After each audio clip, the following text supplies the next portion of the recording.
Mudar de assunto e falar sobre o Vasco da Gama, que estabeleceu um valor para vender Matheus Carvalho e Matheus Cocão.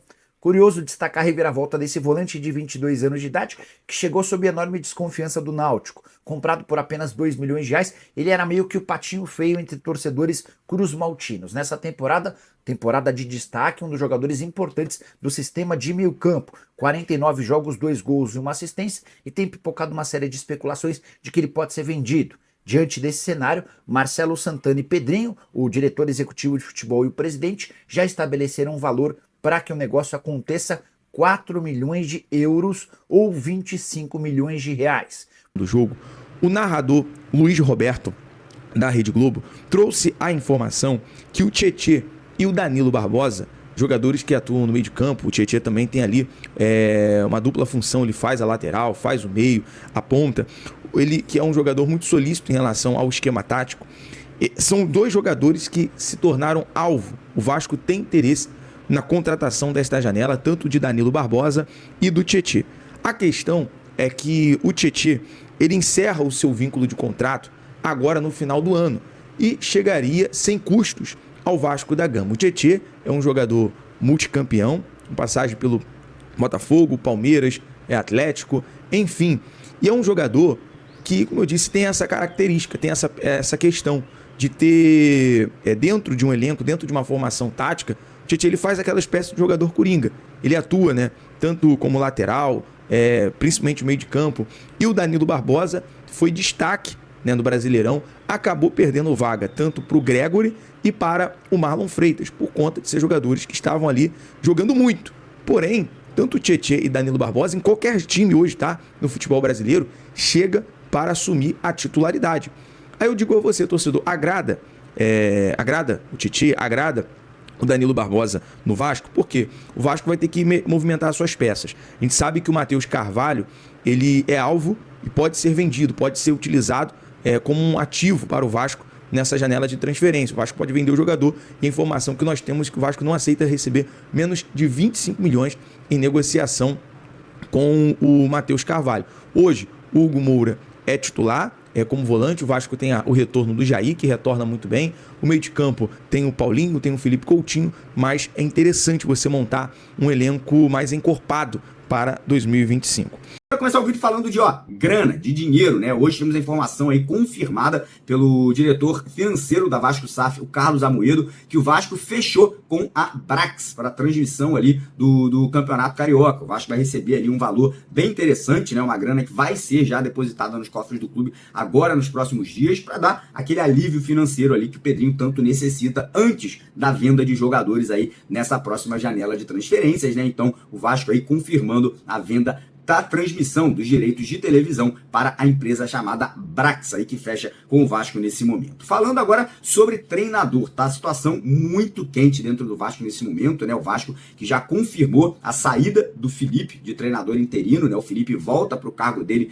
de diretor técnico e, cara, o bicho tá pegando porque tem muito nome sendo especulado, alguns com mais força, outros com menos, né? O nome do Luiz Castro, que era o nome preferido, acabou tendo, né, uma queda de força dentro do Vasco devido ao treinador não ter respondido às propostas nem positivamente nem negativamente de Vasco, Santos, Atlético Mineiro e também do Grêmio. E aí começaram a surgir outros nomes, por exemplo, Pedro Caixinha, que era treinador do Bragantino, foi procurado pelo Vasco, mas hoje a informação que a gente obteve é que o Caixinha deve estar assumindo o cargo do Renato Gaúcho no Grêmio. Renato Gaúcho foi demitido hoje, foi desligado do Grêmio, está livre no mercado. Outro nome que hoje cedo ganhou força em São Januário depois da demissão dele lá no Cruzeiro foi o Fernando Diniz, mas parece que a diretoria do Cruzeiro voltou atrás. Que bagunça, irmão, que bagunça. Aquele Alexandre Matos, que foi diretor de futebol do Vasco, tá fazendo uma cagada lá no Cruzeiro, demite treinador, volta atrás, briga com o treinador, briga com o jogador. Meu Deus do céu, que bom que esse cara foi embora do Vasco, porque parece que o clima no Cruzeiro não é dos melhores, né? E a situação do Fernando Diniz lá, ninguém sabe como vai ficar, né? O cara foi demitido ontem e hoje voltaram atrás, na demissão do técnico, né? Olha que maluquice. Então o Fernando Diniz, que estava sendo cotado para assumir o Vasco nesse momento, volta a ser técnico do Cruzeiro. A situação é essa, cara. Hoje tem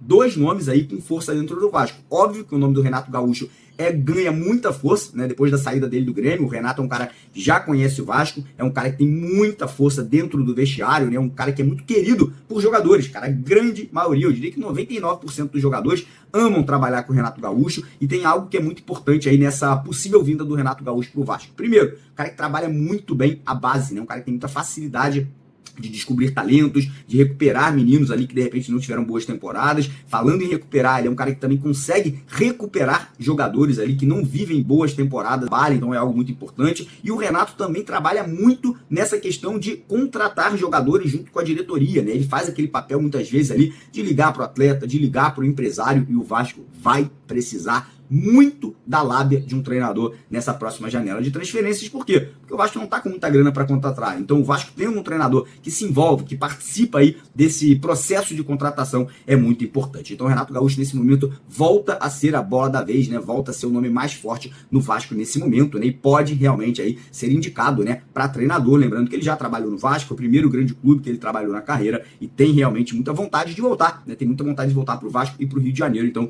existe aí essa chance do Gaúcho assumir o cargo de técnico do Vasco. Falando agora sobre mercado da bola, né? Muita gente querendo saber, pô, Mário, quando o Vasco vai anunciar o primeiro reforço para a temporada do ano que vem? Eu acho que o Vasco só vai anunciar reforço, contratação, depois que anunciar um técnico, tá? Depois de anunciar um treinador. Porém, isso não significa que o Vasco já não esteja negociando com jogadores, né? Por exemplo, esses jogadores do Botafogo, que a gente citou para vocês hoje cedo, né? O caso do Tietê e o caso do Danilo Barbosa. Duas ótimas opções no mercado. A gente tem que lembrar que existe uma negociação do John Textor para comprar o Ryan, atacante da base do Vasco, que hoje é jogador do profissional. Então o John Textor quer comprar o Ryan. Por que não acreditar que o Vasco possa envolver nessa negociação da venda do Ryan para o John Textor as possíveis vindas aí de atletas do Botafogo que não estão em alta por lá, ou por empréstimo, ou até em definitivo? Então é uma possibilidade, né? E o Vasco está monitorando, está conversando, né? Caso aí do Canóbio, do Atlético Paranaense, caso do Isidro Pita aí do Cuiabá, dois clubes que foram rebaixados para a Série B. Mas como eu falei, só acredito que o Vasco irá anunciar contratações após a chegada de um novo técnico, né? E mais uma vez, lembrando, dependendo também muito de como vai ser essas negociações da venda da Vasco SAF, se a gente vai ter uma aceleração nesse processo agora,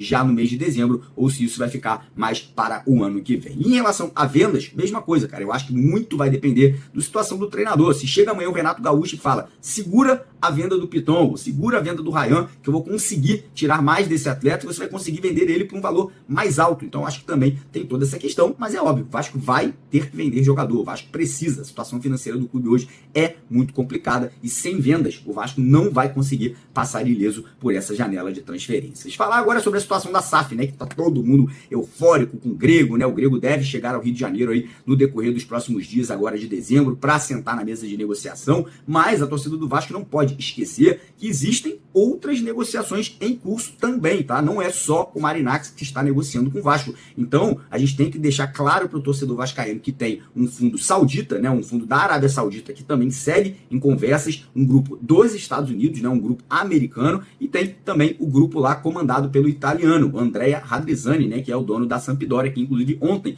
levou uma goleada de 5 lá na Série B do campeonato italiano. Então a torcida do Vasco não está contente, né? Obviamente, com a possibilidade do italiano ser o escolhido, ou fazer a proposta escolhida pela diretoria do Pedrinho, mas a gente tem que salientar e deixar claro que existem negociações acontecendo, né? Troca de documentos, né? Análise ali de mercado, mas óbvio que o torcedor do Vasco hoje já escolheu o queridinho, e é óbvio também, né, que quem analisa de fora, vendo aí o cenário que a gente tem em mãos nesse momento, de um grego que é multicampeão no Olympiacos, fazendo um grande trabalho lá no Nottingham Forest e no Rio Ave, de outro lado, um cara que comprou uma equipe que está na Série B do campeonato italiano, com chances de cair para a Série C, é óbvio que o cenário é que o torcedor quer um cara vencedor e um cara que tem aí disposição para investir grande num clube como o Vasco da Gama. Beleza, galera? Antes de terminar o vídeo, não esquece, deixa aquele like, compartilha o vídeo com os amigos, se inscreva no canal e ó,